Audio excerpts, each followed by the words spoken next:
A summer slump is hitting the box office. Americans are really traveling this summer after last summer was such a bust. It's time now to get some more on movies and money with film critic ERIK Childress. Hello to you, ERIK.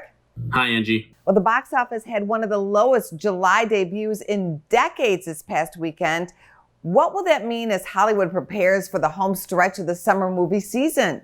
That's right, Angie. Last week I said that I believe that M. Night Shyamalan's Old would win the box office. What I did anticipate is that at $16.8 million, it would be the lowest debut in July in theaters since the weekend of July 26, 1996, when A Time to Kill led the way with $14.8 million.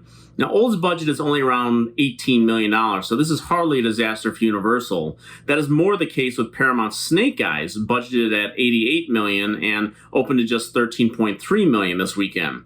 Maybe Paramount should have thought of offering it to Amazon as an exclusive streaming release while they were having a fire sale this past year. Then there's the most recent hybrid example of Space Jam: A New Legacy, which became just the 10th film in history to open to over $30 million and then drop to below $10 million in weekend two. And whatever the word of mouth may be, it is certainly a lot easier to make up your mind to see it when it's streaming in your HBO Max subscription.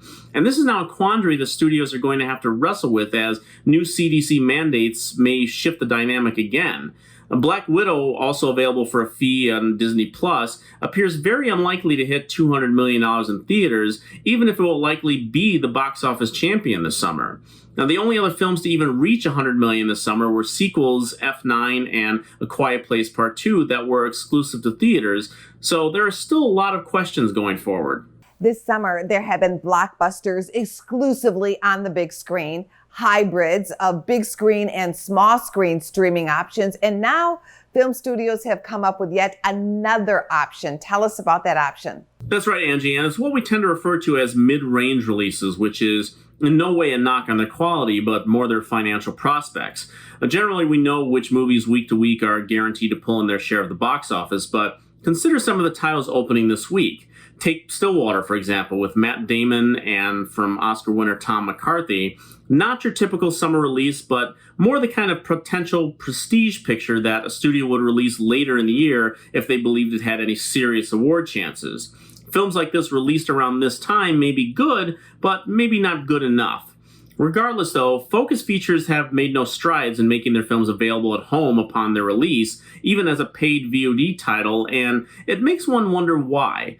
None of their wide releases this year have made $5 million, and none of their limited releases have reached $1 million. Now, how many more people would have taken the opportunity to pay $15 to $20 to watch some of those movies at home?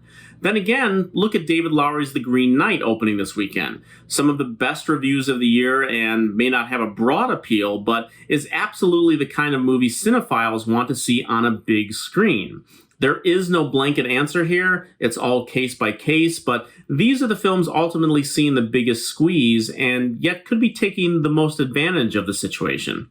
Disney is going big with family adventure films this summer. Take a look at Jungle Cruise. I've been looking for this tree longer than anybody. I've tracked the legend to every village, every island. Nothing. You're searching for something that can't be found. But you've never had the key.